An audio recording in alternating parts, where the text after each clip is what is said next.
Good morning class. आज हम next example से स्टार्ट करेंगे। एग्जाम्पल नंबर 4 हमने करना था।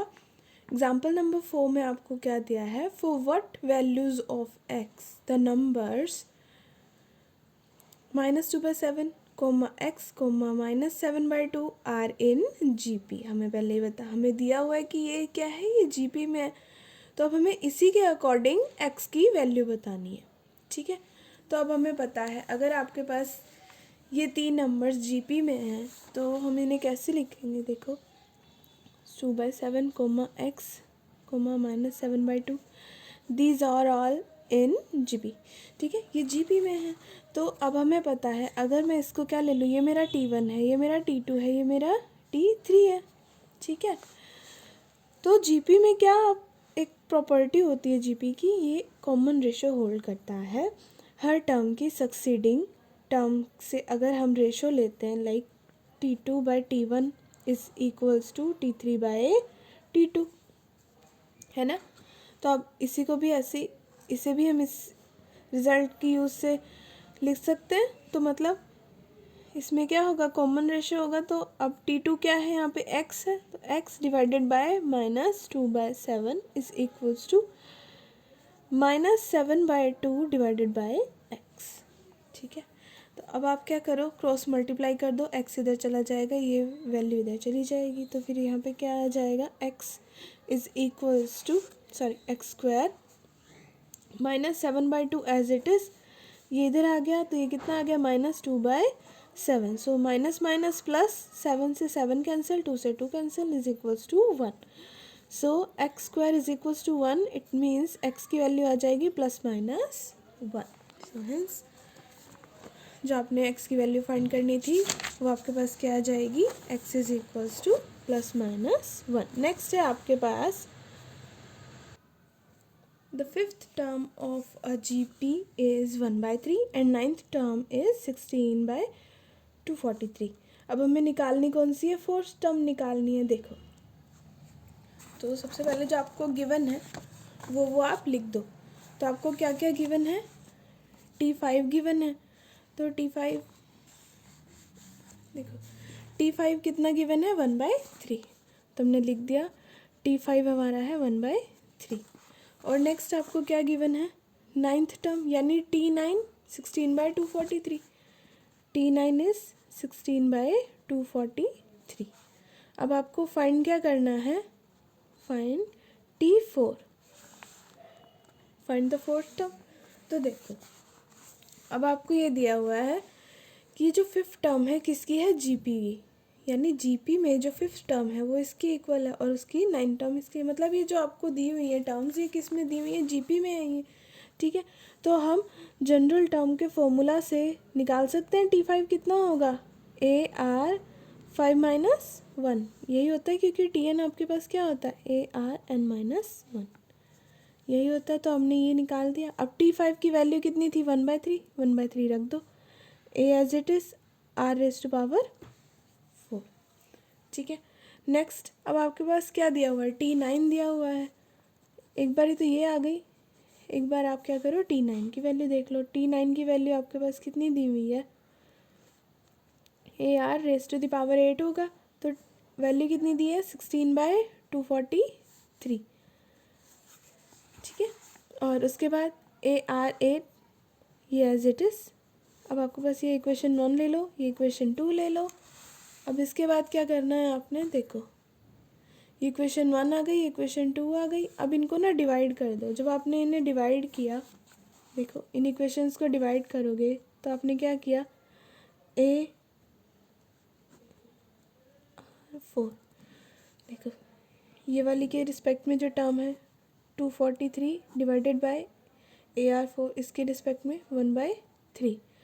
तो ये क्या बन जाएगा आपके पास, 16 डिवाइडेड बाय 243 × 3 to 1, ऐसे कुछ बन जाएगा।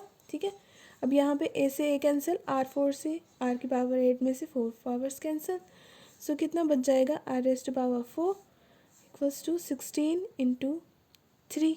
अब ये जो 3 है, ये 3 इससे कैंसिल होकर 81 देगा। ठीक है, तो मैं यहाँ डायरेक्ट लिख देती हूँ 16 डिवाइडेड बाई 81।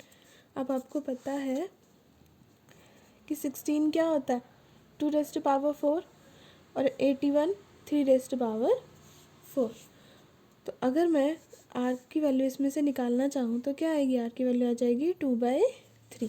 देखो यही आएगी। ठीक है, नेक्स्ट अब मुझे क्या चाहिए, आर आ गया मेरे पास। अब मुझे फर्स्ट टर्म चाहिए यानी ए कैसे निकालेंगे, किसी में भी ये पुट कर दो। अब मैंने इक्वेशन 1 ले ली। ठीक है, इक्वेशन 1 है मेरे पास इक्वल्स टू 1/3। अब इसमें आर की वैल्यू पुट करो तो कितना आएगा 2/3 यानी 16/81 1/3। तो ये कैंसिल आउट 27। तो ए की वैल्यू आपके पास आ गई 27/16। ठीक है, यही आएगी। देखो ए की वैल्यू 27/16। नेक्स्ट अब T4 निकालनी, फाइंड क्या करना था, T4 फाइंड करना था। T4 फाइंड कैसे करेंगे, a r raise to power 3। A की वैल्यू देखो कितनी है 27/16। आर की वैल्यू अभी निकाली थी 2/3। अब इसकी भी पावर जब आप 3 कर दोगे, क्यूब कर दोगे, तो 2 की पावर क्यूब मतलब 8, 3 की पावर क्यूब मतलब 27। ये कैंसिल आउट, ये कैंसिल होके 2, तो T4 आपका आ गया 1/2। आपका क्वेश्चन सॉल्व हो गया। ठीक है, नेक्स्ट अब आगे के जो क्वेश्चन है उसमें भी देख लो। एग्जाम्पल नंबर 6 में आपको क्या दिया है, if x y z b respectively the pth qth and rth terms of a gp। तो आपको क्या दिया है, यानी tp कितना है x, tq कितना है y और tr कितना है z। ठीक है, अब ये सारी जो टर्म्स हैं वो हैं किसकी, जीपी की। तो ये जीपी की जो प्रॉपर्टीज़ है उन्हें फॉलो करेगी। और आपको शो क्या करना है, show that x raise to power q minus r into y raise to power r minus p into z raise to power P minus q is equals to 1। यानी आपको लेफ्ट हैंड साइड लेके चलनी है और 1 के equal proof करनी है। तो देखो यहाँ पे आपको ऑलरेडी के जो गिवन है, क्या क्या गिवन है, टीपी कितना गिवन है x, टी क्यू गिवन है आपको y और टी आर आपको गिवन है z। ठीक है, अब आपके पास जो जीपी की जनरल टर्म का जो फॉर्मूला होता है यानी t n is equals to a r raise to power n minus 1, यही होता है। इसकी हेल्प से हम टीपी की वैल्यू निकाल सकते हैं। तो आपने क्या किया, सबसे पहले तो लेट कर लिया ए क्या हो गई जीपी की फर्स्ट टर्म और कैपिटल आर क्या हो गई कॉमन रेशियो। अब हमने कैपिटल आर क्यों लिया है, जबकि हम हमेशा हर सम में स्मॉल आर लेते हैं। अब वो इसलिए लिया है क्योंकि ये जो क्वेश्चन है इसमें ऑलरेडी गिवन है कि एक आरथ टर्म भी आएगी। तो आप कॉमन रेशियो को स्मॉल आर का नाम नहीं दे सकते। ठीक है, तो आपने क्या ले लिया, कैपिटल आर ले लिया, क्योंकि ये आर ऑलरेडी यूज़ हो रहा है क्वेश्चन में। ठीक है, क्वेश्चन में गिवन टर्म है, ऊपर से ये गिवन है, ये गिवन में आ गया ना आर आर। अब यहाँ पे जो आरथ टर्म है वो आपने एज ए टर्म लेके कंसीडर करना है, कॉमन रेशो नहीं लेना। तो इसीलिए कुछ अलग आपको कॉमन रेशो लेट करना पड़ेगा, तो हमने ले लिया कैपिटल आर। तो अब बस टीपी की जो आपके पास इससे वैल्यू आएगी वो क्या आएगी, A capital R raise to power P minus 1। ठीक है, इसी तरह से y के लिए भी और z के लिए भी ये वैल्यूज़ आ गई। अब इस जो आपने शो करना है इसकी लेफ्ट हैंड साइड लेके चलेंगे अगर, देखो तो मैंने क्या किया, मैंने ये लेफ्ट हैंड साइड लेके चली मैं। ठीक है, तो अब मैंने क्या करना है, x की जगह ये वैल्यू पुट कर दो यहाँ, और इसकी रेज़ टू द पावर कितनी है, क्यू माइनस आर, तो इसकी पूरे की रेज़ टू द पावर क्या आएगी, क्यू माइनस आर। इसी तरह से इसमें भी y की वैल्यू पुट कर दो और यहाँ पे z की वैल्यू पुट कर दो। ठीक है, अब क्या करना है, आपने ना इसे सॉल्व करना है। अब सॉल्व देखो कैसे करना है कि a जो है ना हर एक में ए दिख रहा होगा आपको, तो ये a की जो पावर है क्यू माइनस आर, यहाँ पे a की पावर है आर माइनस पी और यहाँ a की पावर है P minus Q. Base same है, सबका बेस a है, तो पावर ऐड हो जाएगी, सारी पावर ऐड करके लिख दो, लिख दी। सेम काम आपने किसके साथ करना है, कैपिटल आर के साथ करना है। कैपिटल आर के साथ बस क्या होगा, आपके पावर जो यहाँ पे इसके पहले ही एक पावर है, फिर उसके ऊपर भी एक पावर, तो प्रोडक्ट आ जाता है।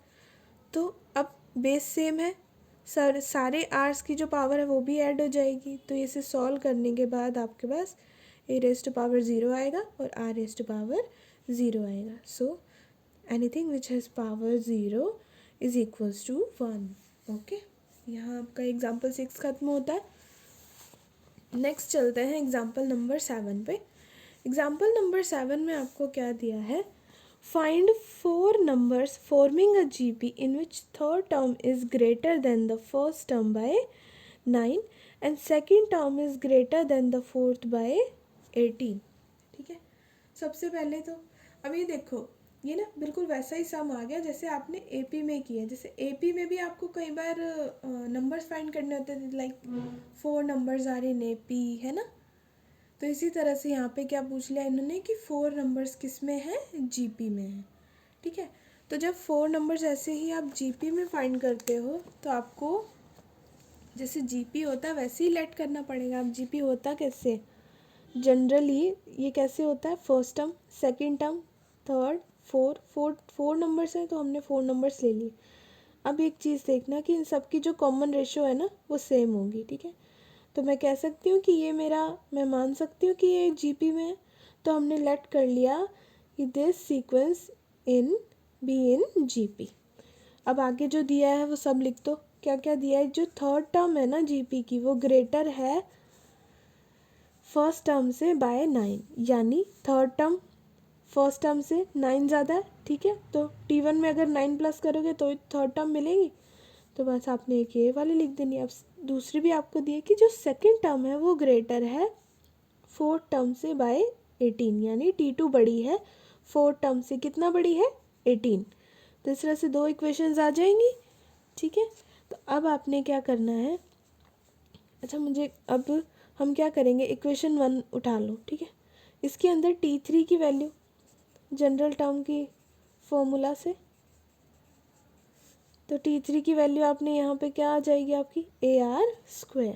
अब T1 आपको पता है, चाहे जीपी हो चाहे एपी हो, जो फर्स्ट टर्म होती है हमेशा सेम रहती है ना। फर्स्ट टर्म में ना कॉमन डिफरेंस लगता ना कॉमन रेशो। तो चाहे जीपी हो चाहे एपी हो, आपकी जो फर्स्ट टर्म रहती है वो सेम रहती है। तो यहाँ पे अब फर्स्ट टर्म ली क्या है, ए, तो यहाँ पे फर्स्ट टर्म क्या आ जाएगी, ए आ जाएगी। ठीक है, तो आपने क्या किया, ये वाली इक्वेशन उठाई है ना, तो इसमें क्या है, T1 की जगह ए आ जाएगा और 9 एज इट इज़। तो इससे अब आप ऐसे लिख सकते हो, ए उधर ले जाओ, ए कॉमन आ जाएगा, R² - 1 इक्वल्स टू 9। ठीक है, अब नेक्स्ट सेकेंड इक्वेशन है, जो सेकेंड इक्वेशन को उठाओ, सेम इसी की वैल्यूज़ पुट करो, उसके बाद आपके पास सेकेंड इक्वेशन भी इसी की फॉर्म में आ जाएगी। ओके, तो अब आपने क्या करना है, इन दोनों को यूज़ करना है। इन दोनों को यूज़ करेंगे हम, तो हमारे पास किसकी वैल्यू आ जाएगी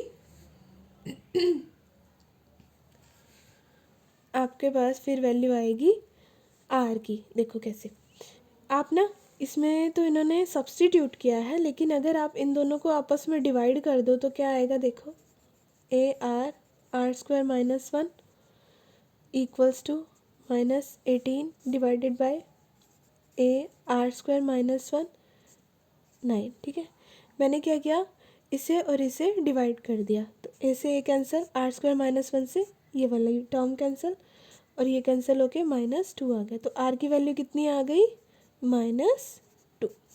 ठीक है, डिवाइड करके भी आ सकता है और सब्स्टिट्यूट करके भी आ सकता है। तो बस अब आपको आर मिल गया, तो आपने ए की वैल्यू निकाल लेनी है। ए की वैल्यू के लिए क्या करो, इक्वेशन 1 उठाओ, आर की वैल्यू सब्स्टिट्यूट करो, ए की वैल्यू आ जाएगी। देखो, सॉरी इक्वेशन 3, ठीक है, इसमें पुट किया, ए की वैल्यू आ गई। बस अब आपने 4 नंबर्स जो लेट किए थे उनके अंदर जैसे कॉमर्स ए सीक्वेंस था जो आपका, इसको आपने कॉमर्स से रिप्रेजेंट किया हुआ है ना। तो अब क्या करो, ए और आर की वैल्यूज इसमें पुट करते जाओ और आपकी जो आपका सीक्वेंस था 4 नंबर्स का इन जीपी आ जाएगा। ठीक है, सो चलो नेक्स्ट एग्जाम्पल 8 देखो। एग्जाम्पल 8 में आपको दिया है, find the sum of 3 numbers in AP is 15। ठीक है। अब यहाँ ए पी भी यूज़ हुआ है जी पी के सम में, तो इसे ध्यान से देखो। The sum of 3 numbers in A P is 15। अब सम ऑफ 3 नंबर्स पता है ना, एस एन से डिनोट करते हैं, और होता क्या है n/2 a plus L. If 1, 4 and 19 are added to the numbers, the resulting numbers are in GP। यानी जो सम ऑफ 3 नंबर्स जो आपको दिया है 15 दिया है, अगर आप उन 3 नंबर्स में 1, 4, 19 ऐड करते हो तो आपको क्या मिल जाएगी, GP मिल जाएगी। ठीक है। अब हमें वो नंबर्स फाइंड आउट करने हैं। तो सबसे पहले तो आपने क्या करना है,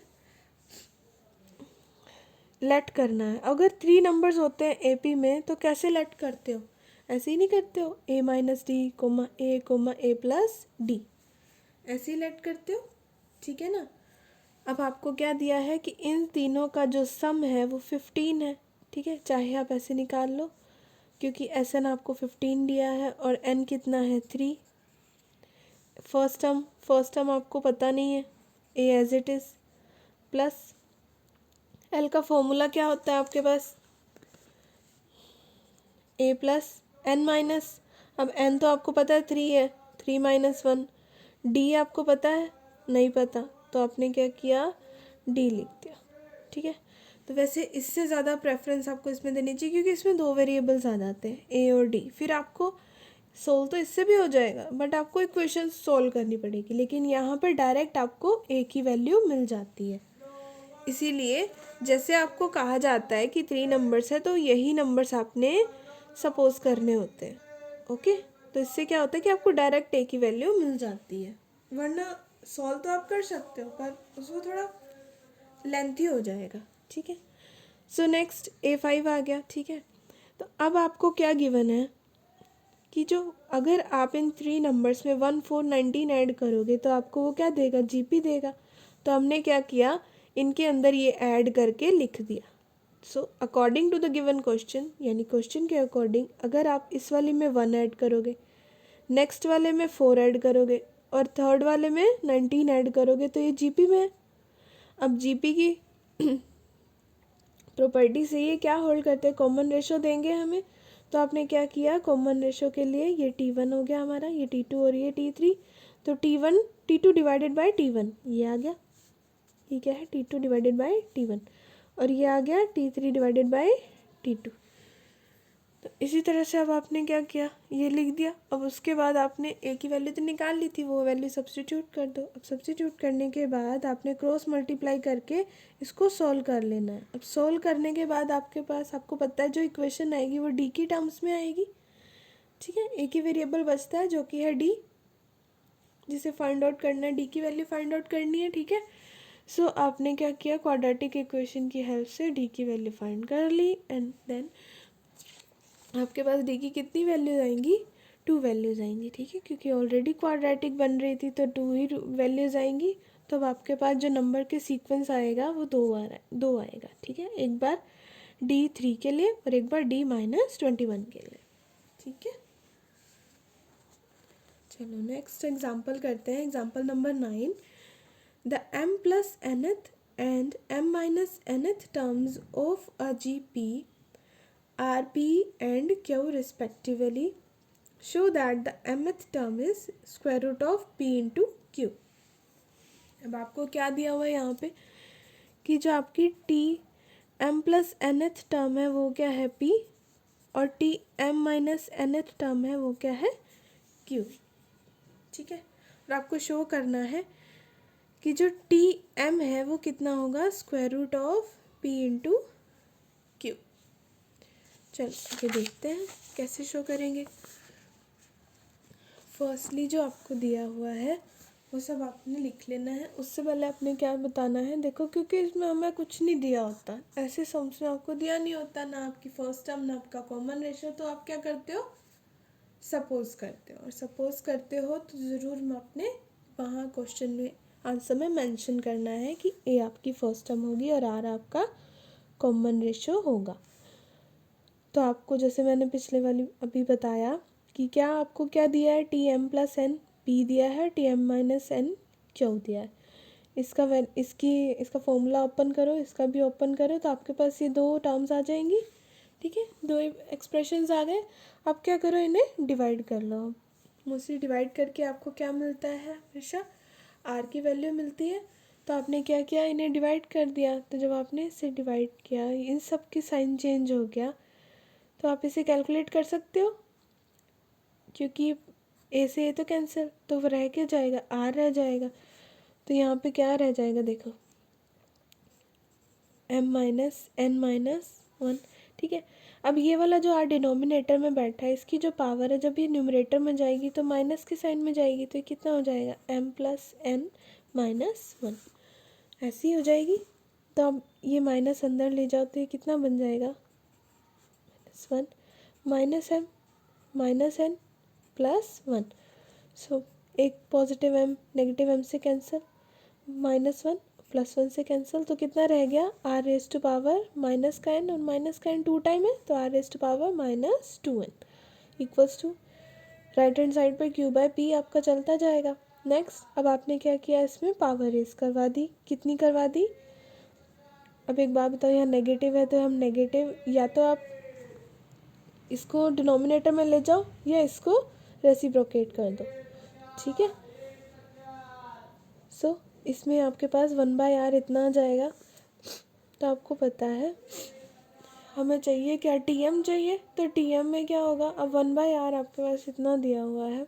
अब अगर आप चाहो तो r की वैल्यू निकाल सकते हो, क्या आ जाएगी, p/q raise to the power 1/2n। ठीक है, यही आ जाएगी। तो r की वैल्यू भी आपने क्या की, यहाँ पुट कर देनी है। अब यहाँ पे जैसे 1/r है, तो आप ये भी पुट कर सकते हो। ठीक है, कोई इशू नहीं होगा इसमें। तो आपने वैल्यू पुट कर दी, उसके बाद क्या होगा, ये पूरा सॉल्व आउट करने के बाद आपके पास आंसर आ जाएगा। और एक बार आप खुद से अपने हाथ से भी ये सॉल्व करके देख लेना।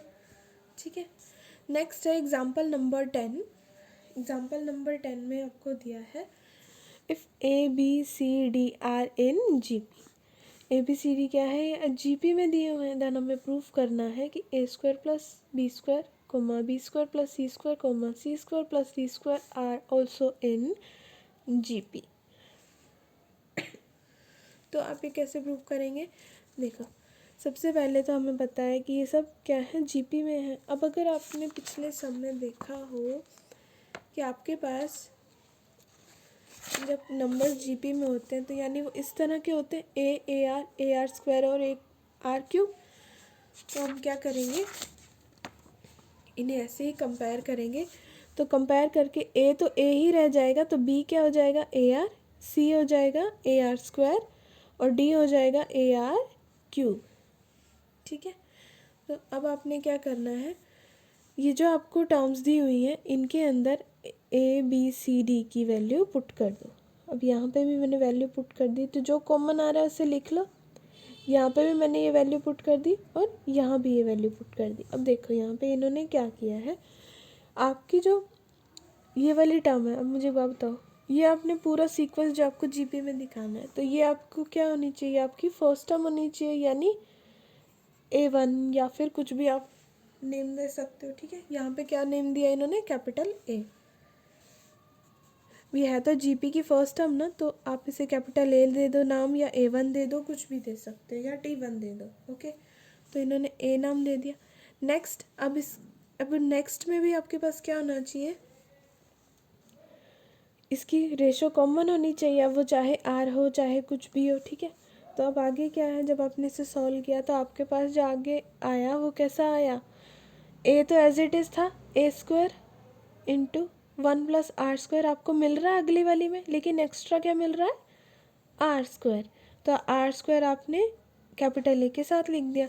ऐसे ही जब थर्ड वाली निकाली तो आपने क्या देखा कि फर्स्ट टर्म में जैसे कैपिटल ए जो आप लेट कर रहे हो A² ब्रैकेट में 1 + r², वो आपको थर्ड वाले में मिल तो रहा है, पर साथ में और क्या मिल रहा है, r⁴। सो आपने क्या करना है, ए एज इट इज़, तो आपको एक्स्ट्रा जो मिल रहा है उसके साथ आपने इसके साथ ये मल्टीप्लाई में लिख दिया। अब आप एक चीज़ देखो, आपके पास कैसा सीक्वेंस आ गया, A, AR² AR⁴ 4। ऐसा सीक्वेंस आ गया। अब इसकी रेशो देखो, अगर इससे इसे डिवाइड करें तो इनकी कॉमन रेशो r² आएगी, इसे इससे करेंगे तो भी कॉमन रेशो r² आएगी। हेंस तो आप कह सकते हो कि ये जो आपके पास सीक्वेंस दिया है ये किस में है, GP है। Okay, this sequence is in GP। Next example number 11 देखो। एग्जांपल नंबर 11 भी सेम इसी के जैसा है, तो ये आप लोग खुद सॉल्व करेंगे, नहीं समझ आएगा तो मैं करवाऊँगी। Okay, thank you.